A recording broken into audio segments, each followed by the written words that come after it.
ਤੁਹਾਡਾ ਸਾਰਿਆਂ ਦਾ ਧੰਨਵਾਦ ਕਰਦਾ ਕਿ ਤੁਸੀਂ ਇਸ ਟਾਈਮ ਦੇ ਰਾਤ ਦੇ ਕਰੀਬ 10 ਵਜੇ ਵਾਲੇ ਨੇ ਤੇ ਤੁਸੀਂ ਮੇਰੇ ਇੰਤਜ਼ਾਰ ਵਿੱਚ ਇੱਥੇ ਬੈਠੇ ਹੋ ਤੇ ਤੁਹਾਡਾ ਸਾਰਿਆਂ ਦਾ ਮੈਂ ਧੰਨਵਾਦ ਕਰਦਾ। ਤੇ ਮੈਂ ਵੀ ਇੱਥੇ ਹੁਣ ਤੁਹਾਨੂੰ ਪਤਾ ਕਿ ਦੱਸਣਾ ਚਾਹਾਂਗਾ ਕਿ ਸਵੇਰੇ ਮੈਂ ਗੰਗਾ ਨਗਰ ਨਵਰੀਤ ਸਿੰਘ ਦੀ ਯਾਦ ਵਿੱਚ ਗੰਗਾ ਨਗਰ ਦੇ ਜਿਹੜੇ ਉੱਥੇ ਵਸਨੀਕ ਨੇ ਮਤਲਬ ਕਿ ਸਾਰੇ ਰਿਸ਼ਤੇਦਾਰਾਂ ਭੈਣ ਭਰਾਵਾਂ ਵੱਲੋਂ ਜਿਹੜਾ ਕਿਉਂਕਿ ਸਰਦਾਰ ਹਰਦੀਪ ਸਿੰਘ ਜੀ ਡਿਬਡਬਾ ਉਹ ਜਿੱਥੇ ਰੁਦਰਪੁਰ ਰਹਿ ਰਹੇ ਨੇ ਉਹਨਾਂ ਦਾ ਗੰਗਾ ਨਗਰ ਦੇ ਨਾਲ ਵੀ ਬਹੁਤ ਸਾਰਾ ਲਗਾਵ ਹੈ ਤੇ ਇੱਥੇ ਵੀ ਰਹਿ ਕੇ ਗਏ ਨੇ ਤੇ ਉੱਥੇ ਉਹਨਾਂ ਦੀ ਸਵੇਰੇ ਯਾਦ ਵਿੱਚ ਉੱਥੇ ਸਮਾਗਮ ਹੈ ਤੇ ਮੈਂ ਉੱਥੇ ਪਹੁੰਚ ਰਿਹਾ ਹਾਜ਼ਰੀ ਲਵਾਉਣ ਵਾਸਤੇ ਜਾ ਰਿਹਾ ਮੈਂ ਵੀ ਜਾ ਰਿਹਾ ਔਰ ਨਾਲ ਮੇਰੇ ਸਰਦਾਰ ਜਗਜੀਤ ਸਿੰਘ ਢਿੱਲੇਵਾਲ ਉਹ ਵੀ ਉੱਥੇ ਜਾ ਰਹੇ ਨੇ ਅਸੀਂ ਸਾਰੇ ਉੱਥੇ ਜਾ ਰਹੇ ਹਾਂ ਤੇ ਇਸ ਕਰਕੇ ਮੈਂ ਹੁਣ ਉੱਥੇ ਹਾਂ ਤੇ ਸਭ ਤੋਂ ਪਹਿਲਾਂ ਤਾਂ ਮੈਂ ਤੁਹਾਡਾ ਧੰਨਵਾਦ ਕਰਦਾ। ਇਸ ਮੂਵਮੈਂਟ ਦੇ ਵਿੱਚ ਜੇ ਯੂਥ ਦੀ ਗੱਲ ਕਰੀਏ ਔਰ ਨਵਰੀਤ ਦੀ ਜਿਸ ਤਰ੍ਹਾਂ ਦੇ ਵਿੱਚ ਮੌਤ ਹੁੰਦੀ ਹੈ ਔਰ ਯੂਥ ਲਗਾਤਾਰ ਇਹ ਮੰਗ ਕਰ ਰਿਹਾ ਕਿ ਉਹਨੂੰ ਸ਼ਹੀਦ ਦਾ ਦਰਜਾ ਦਿੱਤਾ ਜਾਏ ਔਰ ਅੱਜ ਵੀ ਕੋਈ ਗੱਲ ਹੋ ਰਹੀ ਸੀ ਕਿਤੇ ਕਿ ਉਹ ਕੀ ਤੁਹਾਡਾ ਜਿਹੜਾ ਸੰਯੁਕਤ ਮੋਰਚੇ ਦੇ ਬਾਰੇ ਕੀ ਸਟੈਂਡ ਆਉਂਦਾ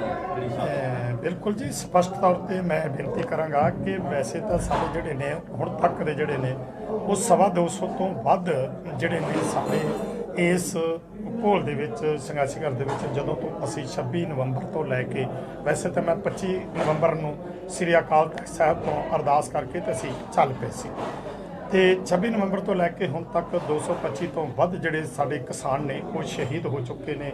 ਉਹ ਚਾਹੇ ਐਕਸੀਡੈਂਟ ਨਾਲ ਹੋਇਆ ਜਿਸ ਤਰ੍ਹਾਂ ਕਿ ਇੱਕ 17 ਸਾਲ ਦਾ ਬੱਚਾ ਜਿਹੜਾ ਹੈ ਉਹ ਇਕਲੌਤਾ ਪੁੱਤਰ ਸੀ ਤੇ ਉਹ ਐਕਸੀਡੈਂਟ ਦੇ ਨਾਲ ਉਹਦੀ ਮੌਤ ਹੋਈ।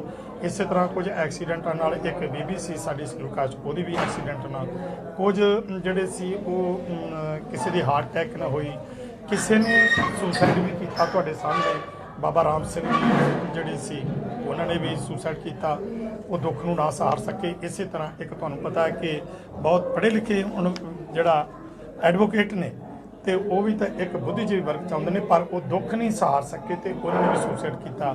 ਇਸ ਤਰ੍ਹਾਂ ਸਾਡੇ 225 ਪਰ 26 ਜਨਵਰੀ ਨੂੰ ਜੋ ਨਵਰੀਤ ਸਿੰਘ ਦੀ ਜਿਹੜੀ ਸ਼ਹਾਦਤ ਹੋਈ ਹੈ ਉਹ ਪੁਲਿਸ ਦੀ ਗੋਲੀ ਨਾਲ ਹੋਈ। ਇਸ ਕਰਕੇ ਉਹ ਜਿਹੜੀ ਸ਼ਹਾਦਤ ਹੈ ਤੇ ਉਹ ਇੱਕ ਅਹਿਮ ਹੈ ਤੇ ਉਹਦੇ ਵਿੱਚ ਜਿਹੜਾ ਅਸੀਂ ਉਹਨੂੰ ਸ਼ਹੀਦ ਦਾ ਦਰਜਾ ਜਿਹੜਾ ਉਹਨੂੰ ਐਲਾਨ ਚੁੱਕੇ ਔਰ ਅੱਜ ਵੀ ਸਾਡੇ ਕੋਲ ਉੱਥੇ ਬੱਚੇ ਜਿਹੜੇ ਸੀ ਤੁਸੀਂ ਵੇਖਿਆ ਹੋਵੇਗਾ ਕਿ ਬਹੁਤ ਸਾਰੇ ਬੱਚੇ ਜਿਹੜੇ ਸੀ ਉੱਥੋਂ ਟੀਡੀ ਮਾਲ ਇੱਕ ਪਿੱਛੇ ਪੈ ਜਾਂਦਾ ਸਾਡੇ ਸਿੰਘੂ ਬਾਰਡਰ ਦੇ ਤੇ ਉੱਥੋਂ ਚੱਲ ਕੇ ਤੇ ਸਾਡੀ ਸਟੇਜ ਤੱਕ ਆਏ ਤੇ ਉਹਨਾਂ ਦੇ ਨਾਲ ਮੈਂ ਕਈ ਦਿਨਾਂ ਤੋਂ ਰਾਬਤੇ ਵਿੱਚ ਸਾਂ ਤੇ ਅੱਜ ਉਹ ਜਦੋਂ ਉੱਥੇ ਆਏ ਨੇ ਤੇ ਉਹਨਾਂ ਦਾ ਪੂਰਾ ਮਾਨ ਸਨਮਾਨ ਕੀਤਾ ਤੇ ਉਹਨਾਂ ਨੇ ਜਿਹੜੀਆਂ ਦੋ ਤਿੰਨ ਉਹਨਾਂ ਨੇ ਸੁਲਝਾ ਰੱਖੀ ਸੀ ਤੇ ਉਹਨਾਂ ਨੇ ਇਹ ਗੱਲ ਕਹੀ ਸੀ ਕਿ ਇੱਕ ਤਾਂ ਨਵਰੀਤ ਸਿੰਘ ਨੂੰ ਜਿਹੜਾ ਉਹਦੇ ਸੰਬੰਧ ਵਿੱਚ ਇੱਥੇ ਕੋਈ ਸਮਾਗਮ ਕਰਾਇਆ ਜਾਵੇ। ਅਸੀਂ ਕਹਿੰਦਾ ਵੀ ਠੀਕ ਹੋ ਗਿਆ।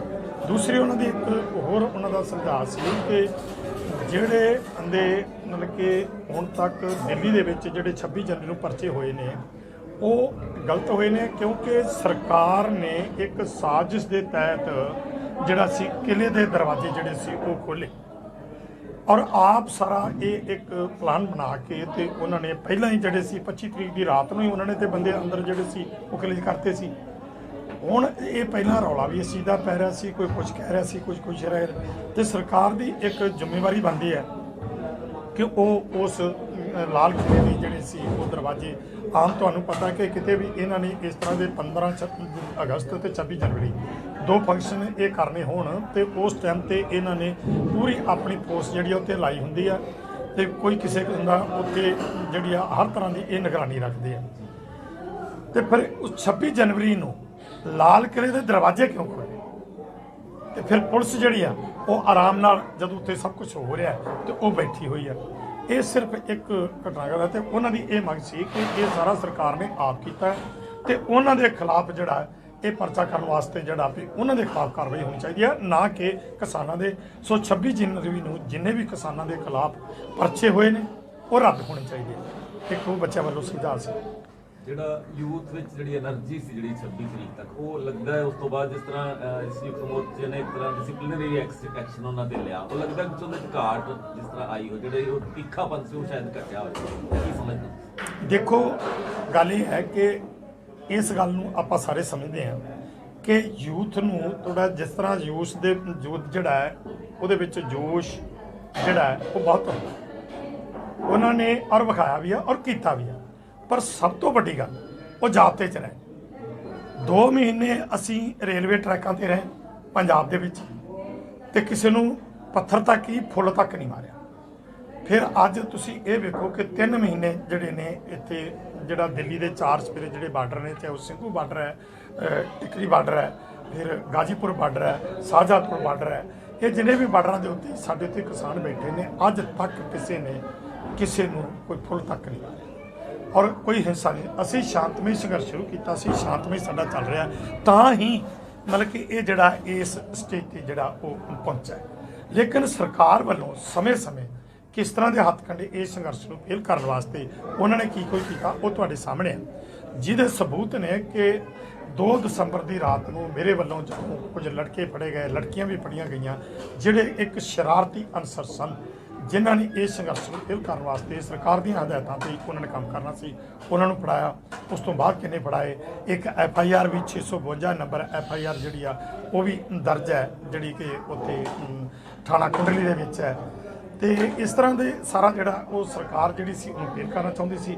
ਲੇਕਿਨ ਨੌਜਵਾਨ ਜਿਹੜੇ ਨੇ, ਇਹ 26 ਜਨਵਰੀ ਦਾ ਜਿਹੜਾ ਘਟਨਾਕ੍ਰਮ ਵਾਪਰਿਆ, ਉਹਦੇ ਤੋਂ ਬਾਅਦ ਜਿਹੜਾ ਸੀ ਉਹ ਮਾਪਿਆਂ ਦੇ ਵੀ ਤੇ ਸਾਰਿਆਂ ਦੇ ਉਹਦੇ ਵਿੱਚ ਮੈਂ ਇਹ ਵੀ ਕਹਾਂਗਾ ਕਿ ਸਾਡੇ ਵੱਲੋਂ ਵੀ ਕੁਝ ਜਿਹੜੀਆਂ ਸੀ ਉਹ ਗੱਲਾਂ ਇਸ ਤਰ੍ਹਾਂ ਦੀਆਂ ਹੋਈਆਂ ਜਿਹੜੀਆਂ ਕਿ ਨਹੀਂ ਸੀ ਹੋਣੀਆਂ ਚਾਹੀਦੀਆਂ, ਤੇ ਉਹਦੇ ਵਿੱਚ ਸਾਰਿਆਂ ਦਾ ਹੀ ਸਾਡਾ ਜਿਹੜਾ ਸੀ ਇਸ ਤਰ੍ਹਾਂ ਦਾ ਤਾਲਮੇਲ ਆਪਸ ਵਿੱਚ ਜਿਹੜਾ ਸੀ ਉਹ ਨਾ ਬਣ ਸਕਿਆ। ਲੇਕਿਨ ਸਰਕਾਰ ਇਹ ਚਾਹੁੰਦੀ ਸੀ ਕਿ ਇਹ ਜਿਹੜਾ ਸੰਘਰਸ਼ ਹੈ ਇਹਨੂੰ ਕਿਸੇ ਤਰੀਕੇ ਨਾਲ ਵੀ ਫੇਲ ਕੀਤਾ ਜਾਏ। ਲੇਕਿਨ 28 ਤਰੀਕ 27 ਦਾ ਦਿਨ ਲੰਘਿਆ ਤੇ 28 ਤਰੀਕ ਦੀ ਰਾਤ ਨੂੰ ਜੋ ਉਸ ਟਾਈਮ ਦੇ ਉੱਤੇ ਇਹ ਗੱਲ ਕਹਿਣ ਤੋਂ ਮੈਂ ਗਰੇਜ ਨਹੀਂ ਕਰਾਂਗਾ, ਕੋਈ ਬੰਦੇ ਹੁੰਦੇ ਨੇ ਕਿ ਕਿਸੇ ਨੂੰ ਨਹੀਂ ਕਹਿਣਾ ਚਾਹੀਦਾ, ਲੇਕਿਨ ਉਸ ਦਿਨ ਰਾਤ ਨੂੰ ਟਕੈਤ ਸਾਹਿਬ ਨੇ ਜਿਹੜੀ ਅਪੀਲ ਕੀਤੀ ਆ ਉਹਦਾ ਬਹੁਤ ਵਧੀਆ ਅਸਰ ਗਿਆ ਔਰ ਹਰਿਆਣਾ ਤੇ ਯੂਪੀ ਤੇ ਰਾਜਸਥਾਨ ਇੱਕਦਮ ਲੋਕ ਜਿਹੜੇ ਸੀ ਉਹ ਟਰਾਲੀਆਂ ਦੇ ਉੱਤੇ ਜਿਹੜੇ ਸੀ ਉਹ ਆਉਣੇ ਸ਼ੁਰੂ ਹੋ ਗਏ। ਤੇ ਅੱਜ ਜਿਹੜਾ ਸੰਘਰਸ਼ ਹੈ ਸਾਡਾ ਉਹ ਫੇਰ ਉਸੇ ਤੇ ਇੱਕ ਗੱਲ ਇਹ ਤੁਹਾਡੀ ਇੱਕ ਦੱਸਣ ਵਾਲੀ ਹੈ ਕਿ ਜਿਹੜੇ 26 ਜਨਵਰੀ ਤੱਕ ਲੋਕ ਆ ਰਹੇ ਸੀ ਨਾ, ਉਹ ਇੱਕ ਕਿਸਮ ਦਾ ਇਸ ਤਰ੍ਹਾਂ ਆ ਰਹੇ ਸੀ ਕਿ ਜਿਵੇਂ ਇੱਕ ਕੋਈ ਤੀਰਥ ਦੇ ਉੱਤੇ ਜਾ ਰਹੇ। ਉਹ ਆਪਣੇ ਆਪ ਨੂੰ ਸਮਝਦੇ ਕਿ ਅਸੀਂ ਬੜੇ ਸੁਭਾਗੀ ਹਾਂ। ਇਸ ਤਰ੍ਹਾਂ ਵੀ ਇਕੱਠ ਹੋਣ ਦਾ ਜਿਹੜਾ ਵੱਧ ਇਕੱਠ ਸੀ ਇਹਦਾ ਵੀ ਕਾਰਨ ਸੀ। ਲੇਕਿਨ ਜਿਹੜੇ ਹੁਣ ਉੱਥੇ ਆ ਰਹੇ ਨੇ ਉਹ ਦ੍ਰਿੜ ਇਰਾਦੇ ਨਾਲ ਤੇ ਇਹਨਾਂ ਤਿੰਨਾਂ ਜਿਹੜੇ ਖੇਤੀ ਵਿਰੋਧੀ ਕਾਨੂੰਨ ਨੇ ਉਹਨਾਂ ਨੂੰ ਰੱਦ ਕਰਾਉਣ ਲਈ, MSP ਪੂਰੇ ਭਾਰਤ 'ਚ ਲਾਗੂ ਕਰਾਉਣ ਲਈ ਉਹ ਇਸ ਹਿਸਾਬ ਨਾਲ ਆ ਰਹੇ ਨੇ ਤੇ ਬਹੁਤ ਗਿਣਤੀ ਵਿੱਚ ਆ ਰਹੇ ਨੇ। ਅੱਜ ਵੀ ਨੌਜਵਾਨਾਂ ਦਾ ਜਿਹੜਾ ਕਾਫਲਾ ਸੀ ਬਹੁਤ ਗਿਣਤੀ ਵਿੱਚ ਉੱਥੇ ਸਾਡੇ ਕੋਲ ਸਟੇਜ ਤੇ ਪਹੁੰਚਾ, ਜਿਨ੍ਹਾਂ ਨੂੰ ਪੂਰਾ ਮਾਨ ਸਤਿਕਾਰ ਦਿੱਤਾ ਗਿਆ ਔਰ ਉਹਨਾਂ ਨੂੰ ਟਾਈਮ ਵੀ ਉੱਥੇ ਦਿੱਤਾ ਗਿਆ। ਸੋ ਇਸ ਟਾਈਮ ਤੇ ਸੰਘਰਸ਼ ਜਿਹੜਾ ਸਾਡਾ ਬਿਲਕੁਲ ਸ਼ਾਂਤਮਈ ਤੇ ਪੀਸਫੁਲ, ਮਤਲਬ ਕਿ ਬਹੁਤ ਉੱਚੀਆਂ ਸਿਖਰਾਂ ਨੂੰ ਫਿਰ ਜਿਹੜਾ ਉਹ ਦੁਬਾਰਾ ਉਤਰਨਾ ਜਾ। ਦੇਵ ਜੀ, ਸਰਕਾਰ ਨੇ ਕਈ ਦਿਨ ਹੋ ਗਏ ਹੁਣ ਬਾਤਚੀਤ ਨਹੀਂ ਕੀਤੀ ਕਿਸਾਨ ਸੰਗਠਨ ਤਾਂ ਬਾਤਚੀਤ ਲਈ ਕੀ ਕਿਸਾਨ ਸੰਗਠਨ ਕੀ ਨਵੀਂ ਰਣਨੀਤੀ ਬਣਾਉਣਗੇ ਤਾਂ ਕਿ ਸਰਕਾਰ ਬਾਤਚੀਤ ਦੇ ਟੇਬਲ ਤੇ ਆਵੇ? ਦੇਖੋ, ਇਹਦੇ ਵਿੱਚ ਅਸੀਂ ਜਿਹੜਾ ਹੈ ਸਵੇਰੇ ਸਾਡੀ ਸੰਯੁਕਤ ਮੋਰਚੇ ਦੀ ਮੀਟਿੰਗ ਹੋਈ ਆ, ਅੱਜ ਸਾਡੀ ਪੰਜਾਬ ਦੀ ਸੀ। ਇਹਦੇ ਵਿੱਚ ਅਸੀਂ ਜਿਹੜੀ ਅਗਲੀ ਰਣਨੀਤੀ ਆ, ਜਿਸ ਤਰ੍ਹਾਂ ਕਿ ਪਰਸੋਂ 18 ਤਰੀਕ ਨੂੰ ਜਿਹੜਾ ਅਸੀਂ 4 ਘੰਟੇ ਦਾ ਭਾਰਤ ਵਿੱਚ ਪੂਰੇ ਭਾਰਤ ਵਿੱਚ ਰੇਲਾਂ ਰੋਕਣ ਦੀ ਜਿਹੜੀ ਕਾਲ ਦਿੱਤੀ ਸੀ, ਉਹ ਤੁਸੀਂ ਵੇਖਿਆ ਕਿ ਉਹਦੇ ਵਿੱਚ ਕੇਰਲਾ, ਆਂਧਰਾ, ਤਾਮਿਲ ਤੇ ਪੂਰਾ ਜਿਸ ਤਰ੍ਹਾਂ ਕਿ ਯੂਪੀ ਦੇ ਵਿੱਚ ਤੁਸੀਂ ਵੇਖਿਆ ਕਿ 1200 ਆਦਮੀ ਵੀ ਸਰਕਾਰ ਨੇ ਫੜ ਕੇ ਗ੍ਰਿਫਤਾਰ ਕੀਤਾ ਉਹਨਾਂ ਨੂੰ, ਤੇ ਇਸ ਤਰ੍ਹਾਂ ਕਰ ਰਹੇ ਉਹ ਸਾਨੂੰ ਬਹੁਤ ਵੱਡਾ ਜਿਹੜਾ ਉਹ ਹੁੰਗਾਰਾ ਮਿਲਿਆ। ਇਸ ਤੋਂ ਅਗਲੇ ਜਿਹੜੇ ਪ੍ਰੋਗਰਾਮ ਨੇ ਉਹ ਅਸੀਂ ਜਿਸ ਤਰ੍ਹਾਂ ਕਿ ਅਗਲੇ ਆ ਰਹੇ ਨੇ ਸਾਰੇ, ਉਹ ਕੱਲ ਤੱਕ ਤੁਹਾਡੇ ਆ ਜਾਣਗੇ ਸਾਰਾ। ਮੈਂ ਅੱਜ ਵਿੱਚੋਂ ਪ੍ਰੋਗਰਾਮ ਛੱਡ ਕੇ ਮੀਟਿੰਗ ਚੱਲ ਰਹੀ ਸੀ, ਉਸ ਚੱਲਦੀ ਮੀਟਿੰਗ 'ਚ ਮੈਂ ਆ ਗਿਆ ਤੇ ਉਹ ਪ੍ਰੋਗਰਾਮ ਜਿਹੜੇ ਨੇ ਸਾਡੇ ਲਿਖੇ ਜਾ ਰਹੇ ਨੇ। ਸਵੇਰੇ ਸਾਡੀ ਸੰਯੁਕਤ ਮੋਰਚੇ ਦੀ ਆ, ਅਸੀਂ ਜੋ ਪ੍ਰੋਗਰਾਮ ਦਿੰਦੇ ਆ ਉਹ ਸਾਰਿਆਂ ਦੀ ਸਲਾਹ ਨਾਲ। ਪੱਛਮੀ ਬੰਗਾਲ ਦੇ ਵਿੱਚ ਇਲੈਕਸ਼ਨ ਆ ਰਹੇ ਤੇ ਕੀ ਕਿਸਾਨ ਸੰਗਠਨ ਉੱਧਰ ਵੀ ਉੱਥੋਂ ਦੇ ਕਿਸਾਨਾਂ ਨੂੰ ਵੀ ਆਪਣੇ ਨਾਲ ਜੋੜ ਰਿਹਾ ਤਾਂ ਕਿ ਭਾਜਪਾ ਦਾ ਵਿਰੋਧ ਕੀਤਾ ਜਾ ਸਕੇ?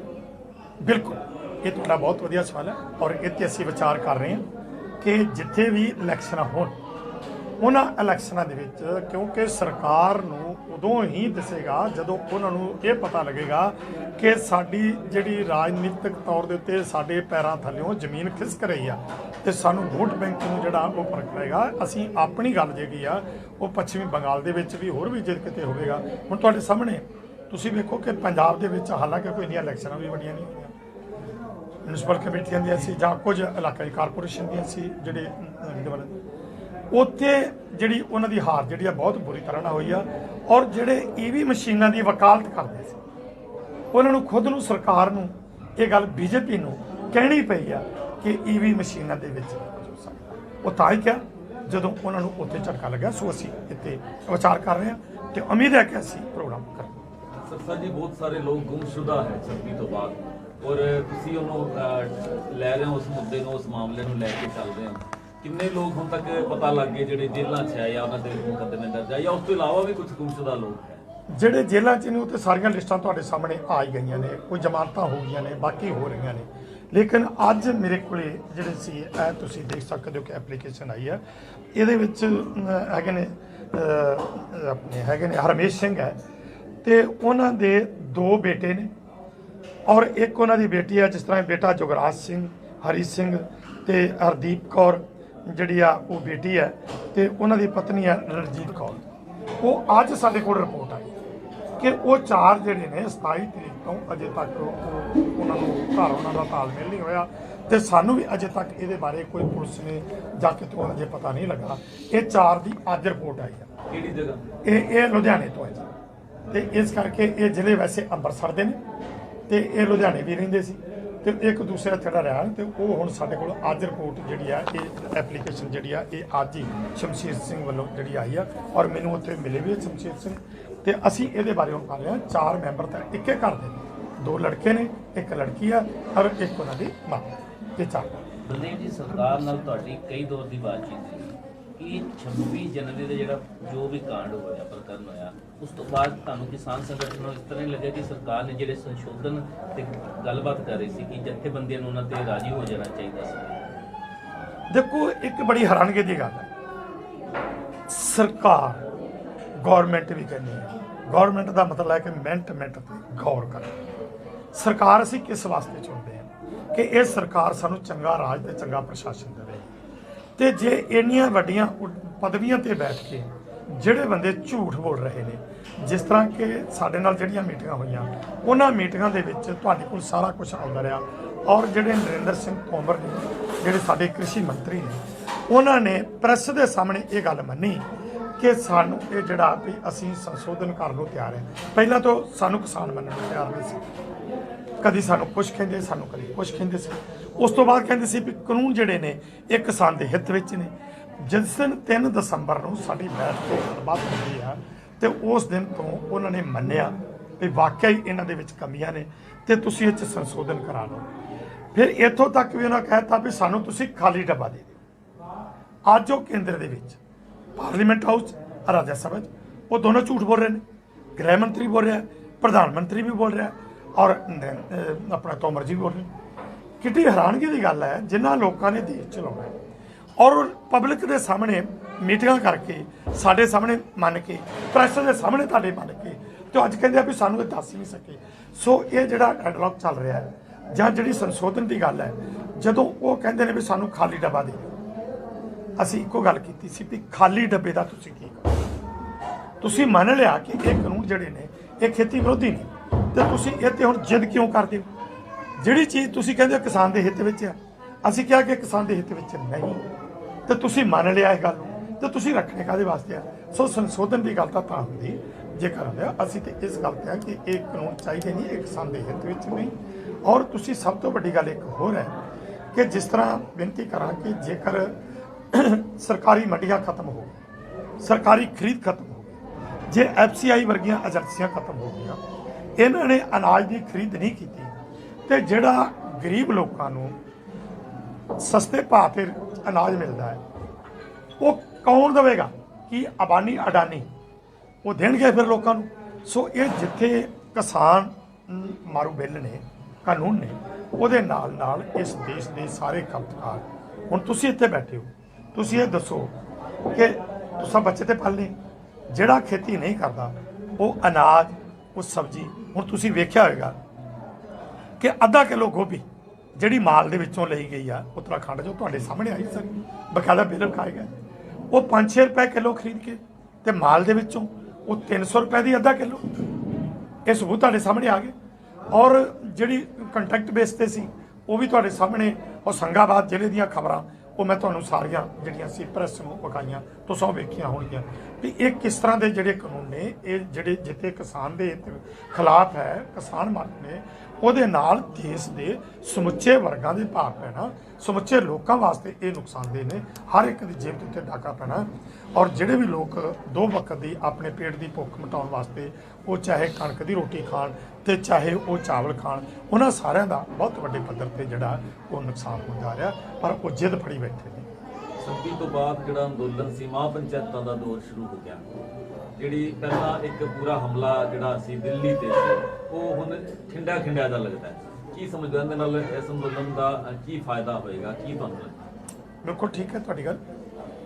ਇਹਦੇ ਨਾਲ ਅਸੀਂ ਇਹ ਫੈਸਲਾ ਵੀ ਹੁਣ ਕੀਤਾ ਹੈ ਕਿ ਜਿਹੜੀਆਂ ਪੰਜਾਬ ਦੇ ਵਿੱਚ ਤਾਂ ਅਸੀਂ ਜਿਹੜੀਆਂ ਉਹਨਾਂ ਨੂੰ ਮਹਾਂ ਪੰਚਾਇਤਾਂ ਕਹਿ ਲਓ ਜਾਂ ਕੁਝ ਵੀ ਕਹਿ ਲਓ, ਜਿਹੜੀਆਂ ਇਧਰ ਖਾਪ ਦੀਆਂ ਪੰਚਾਇਤਾਂ ਸਨ, ਇਹਨਾਂ ਦੀਆਂ ਗੱਲ ਜਿਹੜੀ ਹੋਈ ਹੈ, ਉਹ ਅਸੀਂ ਹੁਣ ਥੋੜਾ ਜਿਹਾ ਇਹਦੇ ਵਿੱਚ ਮੀਟਿੰਗ ਦੇ ਵਿੱਚ ਜਿਹੜਾ ਸੀ ਉਹ ਕੰਟਰੋਲ ਕਰ ਰਹੇ ਹਾਂ ਕਿ ਪੰਜਾਬ ਦੇ ਵਿੱਚ ਲੋੜ ਨਹੀਂ। ਇਹ ਲੋੜ ਜਿਹੜੀ ਆ ਜਿਸ ਤਰ੍ਹਾਂ ਰਾਜਸਥਾਨ ਦੇ ਵਿੱਚੋਂ ਜਾਂ ਯੂਪੀ ਦੇ ਵਿੱਚ ਜਾਂ ਜਿਸ ਤਰ੍ਹਾਂ ਬੰਗਾਲ ਹੈ, ਜਿੱਥੇ ਜਿੱਥੇ ਵੀ ਜਿਹੜੀਆਂ ਇਲੈਕਸ਼ਨ ਹੋ ਰਹੀਆਂ ਨੇ ਜਾਂ ਜਿੱਥੇ ਅਜੇ ਲੋਕ ਘੱਟ ਜਾਗਰਤ ਹੋਏ ਨੇ, ਉਹਨਾਂ ਨੂੰ ਜਾਗਰਤ ਕਰਨ ਵਾਸਤੇ ਵੱਧ ਤੋਂ ਵੱਧ ਉੱਥੇ ਜਿਹੜਾ ਧਿਆਨ ਦਿੱਤਾ ਜਾਵੇ। ਬਾਕੀ ਜਿੱਥੇ ਜਿੱਥੇ ਹੋ ਰਹੀਆਂ ਨੇ, ਇਸੇ ਕਰਕੇ ਆ ਤੁਹਾਨੂੰ ਪਤਾ ਹੈ ਕਿ ਸਰਸੇ ਦੀਆਂ ਵੀ ਜਿਹੜੀਆਂ ਸੀ ਉਹ ਪਹਿਲਾਂ ਰੱਖੀ ਹੋਈ ਸੀ, ਉਹ ਕੈਂਸਲ ਵੀ ਇਸੇ ਕਰਕੇ ਜਿਹੜੀਆਂ ਨੇ ਉਹ ਹੋਈਆਂ ਨੇ। ਇੱਥੇ ਵਿਚਾਰ ਸਾਡੀ ਚੱਲਦੀ ਆ ਵੀ ਸਾਨੂੰ ਸਭ ਤੋਂ ਜਿਹੜਾ ਵੱਧ ਧਿਆਨ ਜਿਹੜਾ ਉਹ ਫੋਕਸ ਉੱਥੇ ਕਰਨਾ ਚਾਹੀਦਾ ਜਿੱਥੇ ਅਜੇ ਜਾਗਰਤੀ ਘੱਟ ਨਹੀਂ। ਸਾਨੂੰ ਜਾਗਰਤੀ ਕਰਨ ਵਾਸਤੇ ਇਹ ਕੰਮ ਕਰਨਾ ਚਾਹੀਦਾ। ਫਿਰ ਵੀ ਜਿੱਥੇ ਕਰ ਰਹੇ ਆ ਉੱਥੇ ਇਲਾਕੇ ਦੀ ਲੋੜ ਅਨੁਸਾਰ ਤੇ ਫਿਰ ਸੰਯੁਕਤ ਮੋਰਚੇ ਦੇ ਵਿੱਚ ਉਹ ਜਿਹੜਾ ਵਿਚਾਰ ਕਰਕੇ ਤੇ ਫਿਰ ਅਗਲਾ ਜਿਹੜਾ ਪ੍ਰੋਗਰਾਮ ਕੀਤਾ ਜਾਏ। ਡਿਊਟੀਆਂ ਲੱਗਾ ਹੁਣ ਜਿਸ ਤਰ੍ਹਾਂ ਸਵੇਰੇ ਅਸੀਂ ਹੁਣ ਗੰਗਾ ਨਗਰ ਜਾ ਰਹੇ ਹਾਂ, ਮੈਂ ਵੀ ਜਾ ਰਿਹਾ ਤੇ ਸਰਦਾਰ ਆਪਣਾ ਜਗਜੀਤ ਸਿੰਘ ਜੀ ਡੱਲੇਵਾਲ ਉਹ ਵੀ ਜਾ ਰਹੇ ਨੇ। ਸਿਰਫ ਜਾਣ ਦਾ ਕਾਰਨ ਕੀ ਹੈ ਕਿ ਉੱਥੇ ਹੁੰਦੇ ਜਿਹੜੇ ਲੋਕਾਂ ਨੇ ਉਹਨਾਂ ਨੇ ਸੱਦਿਆ ਤੇ ਇੱਕ ਤਾਂ ਨਵਨੀਤ ਦੀ ਯਾਦ ਵਿੱਚ ਹੈ, ਦੂਸਰਾ ਉੱਥੋਂ ਦੇ ਲੋਕਾਂ ਦੇ ਵਿੱਚ ਵੀ ਇੱਕ ਜਾਗਰਤੀ ਪੈਦਾ ਕਰਨ ਵਾਸਤੇ ਇਹ ਸਮੇਂ। ਇਸ ਅੰਦੋਲਨ ਵਿੱਚ ਮੀਡੀਆ ਦੀ 2 ਤਰ੍ਹਾਂ ਦੀ ਭੂਮਿਕਾ ਹੈ ਲਗਾਤਾਰ, ਔਰ ਇਸ ਦੀ ਲਕੀਰ ਤਾਂ ਨਹੀਂ ਖਿੱਚੀ ਜਾ ਸਕਦੀ। ਹਰੇਕ ਤਰ੍ਹਾਂ ਦੇ ਮੀਡੀਆ 'ਚ ਹਰ ਤਰ੍ਹਾਂ ਦੇ ਲੋਕ ਨੇ, ਚੰਗੇ ਮਾੜੇ, ਔਰ ਜੇ ਇਲੈਕਟ੍ਰੋਨਿਕ ਵਿੱਚ ਵੀ ਚੰਗੇ ਲੋਕ ਨੇ, ਮਾੜੇ ਵੀ ਨੇ, ਔਰ ਹਰ ਸੈਕਸ਼ਨ ਵਿੱਚ ਪ੍ਰਿੰਟ ਵਿੱਚ ਵੀ ਲਾ ਲਓ। ਤੇ ਤੁਸੀਂ ਕੀ ਸਮਝਦੇ ਹੋ ਜਿਹੜਾ ਨੈਸ਼ਨਲ ਮੀਡੀਆ ਜਿਹੜਾ ਜਿਹਨੂੰ ਕਿਹਾ ਜਾਂਦਾ ਸੋ ਕੋਲਡ ਨੈਸ਼ਨਲ ਮੀਡੀਆ ਜਿਹੜਾ ਹੈ, ਉਹਦੀ ਭੂਮਿਕਾ ਬਾਰੇ ਤੁਸੀਂ ਕੀ ਕਹਿਣਾ? ਤੁਹਾਡੇ ਸਾਹਮਣੇ ਜਿੰਨੀ ਵਾਰ ਵੀ ਉਹਨਾਂ ਦਾ ਵਿਰੋਧ ਹੋਇਆ ਪ੍ਰੈਸ ਰਿਪੋਰਟਰਾਂ ਦਾ, ਆਮ ਕਿਸਾਨਾਂ ਨੂੰ ਇਸ ਚੀਜ਼ ਦਾ ਪਤਾ ਨਹੀਂ ਹੁੰਦਾ ਵੀ ਉਹਨਾਂ ਦੇ ਵਿੱਚ ਇੱਕ ਰੋਸ ਹੈ, ਗਿਲਾ ਹੈ, ਉਹਨਾਂ ਦੇ ਮਨ ਦੇ ਵਿੱਚ ਇੱਕ ਦਰਦ ਹੈ ਕਿ ਸਾਡਾ ਐਡਾ ਵੱਡਾ ਇਹ ਅੰਦੋਲਨ ਚੱਲ ਰਿਹਾ ਹੈ ਤੇ ਕਿੱਡੀਆਂ ਸਾਡੀਆਂ ਜਿਹੜੀਆਂ ਮੰਗਾਂ ਨੇ ਇਹ ਜਾਣਨ ਮੰਗਾਂ ਨੇ, ਤੇ ਇਹ ਤੇ ਜਿਹੜਾ ਇਹ ਨੈਸ਼ਨਲ ਮੀਡੀਆ ਇਹ ਸਾਨੂੰ ਮਤਲਬ ਕਿ ਗਲਤ ਰੰਗਤ ਦੇ ਰਿਹਾ ਲੋਕਾਂ ਦੇ ਵਿੱਚ, ਤਾਂ ਹੀ ਉਹਨਾਂ ਪੱਤਰਕਾਰਾਂ ਨੂੰ ਵੀ ਰੋਕਿਆ ਜਾ ਰਿਹਾ। ਔਰ ਮੈਂ ਤੁਹਾਡੇ ਸਾਹਮਣੇ ਇੱਕ ਪਹਿਲਾਂ ਤਾਂ ਆਮ ਗੱਲ ਸੀ, ਆਹ ਤੁਹਾਡੇ ਸਾਹਮਣੇ ਇੱਕ ਐਪਲੀਕੇਸ਼ਨ ਹੈ ਜਿਹੜੀ ਕਿ ਅਸੀਂ ਥਾਣਾ ਕੋਟਲੀ ਵਿੱਚ ਦਿੱਤੀ ਹੈ, ਔਰ ਜੀਓ ਨਿਊਜ਼ ਦੇ ਜਿਹੜੇ ਪ੍ਰੈਸ ਰਿਪੋਰਟਰ ਨੇ ਉਹ ਅਸੀਂ ਮੀਡੀਆ ਦੇ ਸਾਹਮਣੇ ਲਿਆਂਦੇ ਆ। ਉਹ ਕੀ ਕਰ ਰਹੇ ਸੀ ਕਿ ਜਿਸ ਤਰ੍ਹਾਂ ਕਿ ਲੰਗਰ ਜਿੱਥੇ ਚੱਲ ਰਹੇ ਨੇ, ਜਦੋਂ ਲੰਗਰ ਜਿਹੜਾ ਉਹ ਹੁਣ ਜਦੋਂ ਲੰਗਰ ਪਾਣੀ ਛਕ ਰਿਹਾ ਸਵੇਰ ਸ਼ਾਮ ਤੇ ਉਸ ਟਾਈਮ ਦੀਆਂ ਫੋਟੋ ਉਹਨਾਂ ਨੇ ਜਿਹੜੀਆਂ ਸੀ ਉਹ ਲੈਣੀਆਂ, ਫੁਟੇਜ ਲੈ ਕੇ ਤੇ ਉਹ ਦਿਖਾਉਣੀ। ਜਿਹੜਾ ਸਾਡਾ ਹੈਗਾ ਕਾਨਫਰੰਸ ਹਾਲ ਹੈ ਜਿਹੜਾ ਜਿੱਥੇ ਸਾਡੀ ਸਟੇਜ ਹੈ, ਜਿਹੜੀ ਮੁੱਖ ਸਟੇਜ ਹੈ, ਜਿਹੜੀ ਪੰਡਾਲ ਹੈ ਜਿਹੜਾ, ਉਸ ਪੰਡਾਲ ਦੀ ਉਸ ਵਕਤ ਦੀ ਫੋਟੋ ਲੈਣੀ ਕਿ ਜਦੋਂ ਉਹ ਖਾਲੀ ਹੁੰਦਾ ਸਵੇਰੇ ਸ਼ਾਮ ਤੇ ਇੱਕ ਵਾਰ ਖਾਲੀ ਹੋਣਾ, ਉਹ ਲੈ ਕੇ ਤੇ ਉਹ ਵਿਖਾਈਆਂ ਜਾ ਰਹੀਆਂ ਨੇ। ਕਿ ਇਸ ਤੋਂ ਵੱਡੀ ਦੁੱਖ ਦੀ ਗੱਲ ਉਹਨਾਂ ਨੇ ਚੈਟੀ ਕੀਤੀ ਹੈ ਕਿ ਇਹਦੇ ਵਿੱਚ ਇੱਕ ਦੂਸਰੇ ਨਾਲ ਗੱਲ ਕਰ ਰਹੇ ਨੇ, ਲਿਖਤੀ ਤੌਰ ਦੇ ਉੱਤੇ ਸਬੂਤ ਆ ਗਏ ਨੇ ਕਿ ਤੁਸੀਂ ਜਦੋਂ ਕਾਂਡ ਵਾਪਰ ਜਾਏ ਉਸ ਟਾਈਮ ਦੇ ਉੱਤੇ ਇੱਥੋਂ ਗੁਪਤ ਰਸਤੇ ਰਾਹੀਂ ਨਿਕਲ ਜਾਣਾ। ਹੁਣ ਕਾਂਡ ਦਾ ਅਰਥ ਤੁਸੀਂ ਸਮਝਦੇ ਹੋ ਕਿ ਕੀ ਹੈ? ਕਾਂਡ ਕਿਸੇ ਨੂੰ ਕੋਈ ਫੁੱਲਾਂ ਦੇ ਹਾਰ ਤੇ ਨਹੀਂ ਨਾ ਪਾਏ ਜਾਂਦੇ ਤੇ ਕਿਸੇ ਨੂੰ ਫੁੱਲਾਂ ਦੇ ਹਾਰ ਪਾਏ ਜਾਂਦੇ ਆ। ਕਾਂਡ ਦਾ ਮਤਲਬ ਤਾਂ ਕਾਂਡ ਹੀ ਹੈ ਨਾ। ਉਹ ਕਿਸੇ ਦੇ ਉੱਤੇ ਮਤਲਬ ਕਿ ਜਿਹੜਾ ਗੋਲੀ ਚਲਾਉਣੀ ਜਾਂ ਕੋਈ ਕਿਸੇ ਚੀਜ਼ ਨੂੰ ਅੱਗ ਲਾਉਣੀ ਜਾਂ ਕੋਈ ਹੋਰ ਉੱਥੇ ਕੋਈ ਐਸੀ ਸ਼ਰਾਰਤ ਕਰਨੀ ਜਿਹਦੇ ਨਾਲ ਲੋਕਾਂ ਦੇ ਵਿੱਚ ਭਗਦੜ ਮੱਚੇ ਤੇ ਲੋਕ ਜਿਹੜੇ ਹਫੜਾ ਦਫੜੀ ਮੱਚੇ ਤੇ ਇੱਕ ਨੁਕਸਾਨ ਜਿਹੜਾ ਪੈਦਾ ਹੋਵੇ ਲੋਕਾਂ 'ਚ ਹਲਚਲ ਪੈਦਾ ਕਰਨ ਵਾਸਤੇ ਤੇ ਅਫੜਾ ਦਫੜੀ ਮਚਾਉਣ ਵਾਸਤੇ, ਉਹਦੇ ਸੰਬੰਧ ਵਿੱਚ ਐਪਲੀਕੇਸ਼ਨ ਵੀ ਦਿੱਤੀ ਆ। ਪਰ ਅਫਸੋਸ ਹੈ, ਔਰ ਫਿਰ ਵੇਖੋ ਤੁਸੀਂ ਉਹ ਪ੍ਰੈਸ ਰਿਪੋਰਟਰ ਇੰਨਾ ਤੇਜ਼ ਤਰਾਰ ਸੀ, ਉਹ ਕਹਿ ਰਿਹਾ ਸੀ ਜੀ ਮੈਨੂੰ ਸੱਟਾਂ ਲੱਗੀਆਂ, ਮੈਨੂੰ ਇਹਨਾਂ ਨੇ ਮਾਰਿਆ ਕੁੱਟਿਆ, ਮੇਰਾ ਫੋਨ ਲੈ ਕੇ ਇਹਨਾਂ ਨੇ ਆਪ ਇੱਥੇ ਚਟਕ ਨਾਲ। ਜਦੋਂ ਉਹਨੂੰ ਪੁੱਛਿਆ ਗਿਆ ਵੀ ਕਾਂਡ ਲਫ਼ਜ਼, ਕਹਿੰਦਾ ਜੀ ਹਾਂ ਕਾਂਡ ਮੈਂ ਲਫ਼ਜ਼ ਵਰਤਿਆ ਤੇ ਆਇਆ, ਪਰ ਇਹ ਕਾਂਡ ਅਸੀਂ ਉਸ ਵਾਸਤੇ ਵਰਤਿਆ ਸੀ ਕਿ ਜਦੋਂ ਕੁੱਟਮਾਰ ਇਹ ਸਾਡੀ ਉੱਤੇ ਹੋਵੇਗੀ ਤੇ ਉਦੋਂ ਭੱਜਣਾ, ਉਹਨੂੰ ਕਾਂਡ ਕਿਹਾ। ਕੋਈ ਗੱਲ ਤਾਂ ਨਹੀਂ ਨਾ ਹੈ। ਫਿਰ ਉਹਨਾਂ ਦਾ ਅਸੀਂ ਫਿਰ ਇਹ ਐਪਲੀਕੇਸ਼ਨ ਦੇਣ ਤੋਂ ਬਾਅਦ ਉਹਨਾਂ ਦਾ ਮੈਡੀਕਲ ਕਰਵਾਇਆ। ਮੈਂ ਨਾਲ ਜਾ ਕੇ ਮੈਡੀਕਲ ਕਰਵਾ ਕੇ ਆਇਆ, ਮੇਰੇ ਨਾਲ ਜਸਪੀਤ ਸਿੰਘ ਹੋਰ ਵੀ ਬੰਦੇ ਨੇ। ਅਸੀਂ ਥਾਣੇ ਗਏ, ਐਪਲੀਕੇਸ਼ਨ ਦਿੱਤੀ ਤੇ ਨਾਲ ਇਹ ਗੱਲ ਕਹੀ ਕਿ ਉਹਨਾਂ ਨੇ ਵੀ ਐਪਲੀਕੇਸ਼ਨ ਦਿੱਤੀ, ਸਾਡੀ ਕੁੱਟਮਾਰ ਕੀਤੀ ਹੈ। ਮੈਂ ਕਿਹਾ ਵੀ ਹੁਣੇ ਲਓ, ਇਹਨਾਂ ਦਾ ਕਰਾਓ ਮੈਡੀਕਲ। ਜਦੋਂ ਮੈਡੀਕਲ ਕਰਾਉਣ ਗਏ ਆ ਸੋਨੀਪਤ ਸਰਕਾਰੀ ਹਸਪਤਾਲ ਦੇ ਵਿੱਚ, ਤੇ ਡਾਕਟਰਾਂ ਨੇ ਪੁੱਛਿਆ ਵੀ ਕਿੱਥੇ ਤੁਹਾਡੇ ਚੋਟ ਹੈ, ਕੋਈ ਖਾ ਨਹੀਂ ਸਕੇ, ਨਾਰਮਲ ਬਲਕਿ ਜਿਹੜੀ ਉਹ ਰਿਪੋਰਟ ਹੈ। ਸੋ ਕਿਸ ਤਰੀਕੇ ਦੇ ਨਾਲ ਸਰਕਾਰ ਜਿਹੜੀ ਆ, ਜਿਹਨੂੰ ਨੈਸ਼ਨਲ ਮੀਡੀਆ ਆਮ ਤੌਰ ਤੇ ਮਾਫ ਕਰਨਾ ਕਿਤੇ ਤੁਸੀਂ ਮਹਿਸੂਸ ਨਾ ਕਰਿਓ, ਜਿਹੜੇ ਤੁਸੀਂ ਸੋਸ਼ਲ ਮੀਡੀਆ ਅਸੀਂ ਤੁਹਾਨੂੰ ਸਲੂਟ ਕਰਦੇ, ਉਹ ਚਾਹੇ ਪੰਜਾਬ ਦਾ ਹੈ, ਚਾਹੇ ਹਰਿਆਣੇ ਦਾ ਹੈ, ਬਾਕੀ ਸੂਬਿਆਂ ਦਾ ਵੀ ਉੱਥੇ ਆਇਆ ਹੋਇਆ। ਤੁਹਾਨੂੰ ਸਾਰਿਆਂ ਨੇ, ਤੁਸੀਂ ਇਹ ਸਾਡੇ ਸੰਘਰਸ਼ ਨੂੰ ਪੂਰੀ ਦੁਨੀਆ ਦੇ ਵਿੱਚ ਜਿਹੜਾ ਸੀ ਤਨਦੇਹੀ ਨਾਲ ਕੰਮ ਕਰਕੇ ਉੱਥੇ ਕੀਤਾ ਹੈ, ਤੇ ਇੱਥੋਂ ਦੀਆਂ ਖਬਰਾਂ ਵੀ ਸਾਰੀਆਂ ਜਿਹੜੀਆਂ ਤੁਸੀਂ ਜਾ ਰਹੇ ਹੋ, ਅਸੀਂ ਤੁਹਾਡਾ ਸਾਰਿਆਂ ਪਰ ਜਿਹਨੂੰ ਗੋਦੀ ਮੀਡੀਆ ਕਿਹਾ ਜਾਂਦਾ ਹੈ, ਆਮ ਤੌਰ ਤੇ ਇੱਕ ਚਰਚਾ, ਵੈਸੇ ਅਸੀਂ ਗੋਦੀ ਮੀਡੀਆ ਕਹਿ ਕੇ ਰਾਜੀ ਨਹੀਂ, ਪਰ ਉਹਨਾਂ ਦੀ ਕਿਤੇ ਗੋਦੀ ਉਹਨੂੰ ਕਿਹਾ ਜਾਂਦਾ ਜਿਹੜਾ ਮੋਦੀ ਦੀ ਤੇ ਅਮਿਤ ਸ਼ਾਹ ਦੀ ਗੋਦੀ 'ਚ ਬੈਠ ਕੇ ਉਹਨਾਂ ਦਾ ਕੰਮ ਕਰ ਰਿਹਾ, ਇਸ ਕਰਕੇ ਉਹਨਾਂ ਨੂੰ ਕਿਹਾ ਜਾ ਰਿਹਾ। ਉਹਦੀ ਜਿਹੜੀ ਕਾਰਗੁਜ਼ਾਰੀ ਆ ਲਿਖਤੀ ਤੌਰ ਤੇ ਵੀ ਔਰ ਜ਼ਬਾਨੀ ਵੀ ਔਰ ਹਕੀਕਤ ਕੀ ਆ, ਉਹ ਤੁਹਾਡੇ ਸਾਰੇ ਸਾਹਮਣੇ ਆ। ਸੋ ਇਸ ਕਰਕੇ ਉਹ ਆਪਣੀ ਜਿਹੜੀ ਕਾਰਗੁਜ਼ਾਰੀ ਆ, ਉਹ ਸਰਕਾਰ ਦੇ ਹੀ ਪੱਖ ਦੇ ਵਿੱਚ ਹਰ ਗੱਲ ਜਿਹੜੀ ਆ ਉਹ ਕਰਦੇ। ਆਖਰੀ ਸਵਾਲ ਪੁੱਛਣੀ ਵੈਸੇ ਮੇਰੇ ਕੋਲ ਬਹੁਤ ਹੈ, ਤੇ ਉਹ ਇਹ ਹੈ ਕਿ ਪਿਛਲੇ 3-4 ਮਹੀਨਿਆਂ ਤੋਂ ਇਹ ਮੂਵਮੈਂਟ ਚੱਲ ਰਹੀ ਹੈ, ਅੰਦੋਲਨ ਚੱਲ ਰਿਹਾ, ਔਰ ਸ਼ਹਾਦਤਾਂ ਇੰਨੀਆਂ ਦੇ ਕੇ ਇਸ ਅੰਦੋਲਨ ਨੂੰ ਖੜਾ ਕੀਤਾ। ਹੁਣ ਕੁਝ ਸਿਆਸੀ ਸਿਤਾਰਿਆਂ ਦਾ ਦਿਲ ਕਰਦਾ ਤੁਹਾਡੇ ਉੱਥੇ ਜਾ ਕੇ ਚਮਕੀਏ, ਉਹਨਾਂ ਬਾਰੇ ਕੀ ਖਿਆਲ? ਸਾਡੇ ਕੋਲੇ ਸ਼ੁਰੂ ਤੋਂ ਲੈ ਕੇ ਅੱਜ ਤੱਕ ਸਾਡੀ ਸਟੇਜ ਤੇ ਕੋਈ ਸਿਆਸੀ ਸਿਤਾਰਾ ਉੱਥੇ ਨਹੀਂ ਆ ਸਕਿਆ। ਜਿਹੜੇ ਇੱਕ ਦੋ ਆਦਮੀ ਗਏ ਨੇ, ਉਹ ਸਿਰਫ ਇਸ ਕਰਕੇ ਗਏ ਨੇ, ਕੁਝ ਤਾਂ ਆਪਣੇ ਤੌਰ ਤੇ ਚਲੇ ਗਏ, ਲੇਕਿਨ ਉਹਨਾਂ ਤੇ ਵੀ ਰੋਕ ਜਿਹੜੀ ਆ ਉਹ ਲਾਈ ਗਈ ਆ ਕਿ ਉਹ ਸਟੇਜ ਦੇ ਉੱਤੇ ਆ ਕੇ ਨਹੀਂ ਬੋਲ ਸਕੇਗਾ। ਸੋ ਉੱਥੇ ਸਾਡੇ ਕੋਲ ਇਹ ਰਾਏ ਨਹੀਂ ਹੈਗੀ। ਜਿਨ੍ਹਾਂ ਨੇ ਸਿਆਸਤ ਕਰਨੀ ਉਹਨਾਂ ਨੇ ਕਰੀ ਜਾਣੀ, ਉਹਨਾਂ ਨੇ ਵਿੰਗੇ ਟੇਢੇ ਢੰਗ ਨਾਲ ਕਰਨੇ ਆ। ਮੈਂ ਅੱਜ ਹੀ ਹੁਣ ਆ ਰਿਹਾ ਸਾਂ ਤੇ ਅੱਜ ਉੱਥੇ ਕੋਈ ਨਾਗਪੁਰ ਉੱਥੇ ਰੈਲੀ ਸੀ, ਤੇ ਉੱਥੇ ਗਏ ਤੇ ਕੁਝ ਬੰਦੇ ਉੱਥੇ, ਇੱਕ ਆਦਮੀ ਮੈਂ ਨਾਂ ਨਹੀਂ ਲਵਾਂਗਾ, ਉਹ ਰਾਜਨੀਤਿਕ ਤੌਰ ਦੇ ਉੱਤੇ ਕਿਸੇ ਨਾਲ ਜੁੜਿਆ ਹੋਇਆ, ਤੇ ਉਹ ਉੱਥੇ ਪਹੁੰਚਾ। ਜਿਨ੍ਹਾਂ ਨੇ ਰਾਜਨੀਤੀ ਕਰਨੀ ਆ ਨਾ, ਉਹ ਤੁਹਾਨੂੰ ਪਤਾ ਵੀ ਜਿਸ ਬੰਦੇ ਨੇ ਜੋ ਕੰਮ ਕਰਨਾ ਉਹਨੇ ਵਿੰਗੇ ਟੇਢੇ ਢੰਗ ਨਾਲ ਕਰਨਾ ਹੀ ਕਰਨਾ। ਪਰ ਸਾਡਾ ਜੋ ਨਿਸ਼ਾਨਾ ਹੈ, ਉਹ ਸਾਡੇ ਸਾਹਮਣੇ ਤਾਂ ਇੱਕੋ ਇੱਕ ਨਿਸ਼ਾਨਾ ਹੈ। ਉਹ ਜਿਸ ਤਰ੍ਹਾਂ ਅਰਜਨ ਨੂੰ ਪੁੱਛਿਆ ਸੀ ਵੀ ਤੈਨੂੰ ਮੱਛੀ ਦੀਦੀ ਆ, ਉਹਨੇ ਕਿਹਾ ਵੀ ਮੈਨੂੰ ਤਾਂ ਅੱਖ। ਸਾਡੇ ਸਾਹਮਣੇ ਤਾਂ ਖੇਤੀ ਹੈ, ਕ੍ਰਿਸ਼ੀ ਮਤਲਬ ਕਿ ਉਤਪਾਦਨ ਹੈ, ਤੇ ਮਤਲਬ ਕਿ ਇਹ ਜਿਹੜਾ ਸਾਡੇ ਤੇ ਜ਼ਬਰਦਸਤ ਧੱਕੇ ਹੋ ਰਹੇ ਨੇ, ਇਹ ਪੂਰੇ ਸੰਸਾਰ ਦੇ ਲੋਕ ਇਸ ਟਾਈਮ ਤੇ ਜਿਹੜਾ ਉਹ ਸਾਡੇ ਨਾਲ ਆ ਗਏ ਨੇ। ਅਸੀਂ ਸਾਰਿਆਂ ਦਾ ਸ਼ੁਕਰਗੁਜ਼ਾਰ ਹਾਂ। ਹੁਣ ਵੇਖੋ ਯਾਰੋ, ਤੁਸੀਂ ਪ੍ਰੈਸ ਵਾਲੇ ਰਾਤ 10 ਵਜੇ, ਹੁਣ ਤਾਂ 10 ਤੋਂ ਉੱਤੇ ਹੋ ਜਾਣਾ ਟਾਈਮ, ਤੇ ਤੁਸੀਂ 10 ਵਜੇ ਤੱਕ ਮੇਰੇ ਆਡਿਟ ਦੇ ਵਿੱਚ ਬੈਠੇ, ਤੁਹਾਨੂੰ ਪਤਾ ਲੱਗਾ ਵੀ ਆ ਰਿਹਾ, ਤੁਸੀਂ ਇੱਥੇ ਬੈਠੇ ਹੋ, ਕਿੰਨੀ ਤਨਦੇਹੀ ਨਾਲ ਤੁਸੀਂ ਕਰ ਰਹੇ ਹੋ। ਸੋ ਜਿੱਥੇ ਨੈਸ਼ਨਲ ਮੀਡੀਆ, ਜਿਹਨੂੰ ਗੋਦੀ ਮੀਡੀਆ ਵੀ ਕਿਹਾ ਜਾਂਦਾ, ਉਹ ਕੀ ਕਰ ਰਿਹਾ, ਦੂਸਰੇ ਪਾਸੇ ਤੁਸੀਂ ਕੀ ਕਰ ਰਹੇ ਹੋ, ਇਹ ਕੋਈ ਦੱਸਣ ਦੀ ਲੋੜ ਨਹੀਂ। ਪ੍ਰਤੱਖ ਨੂੰ ਪ੍ਰਮਾਣ ਸਲੂਟ ਕਰਦਾ। ਧੰਨਵਾਦ ਜੀ।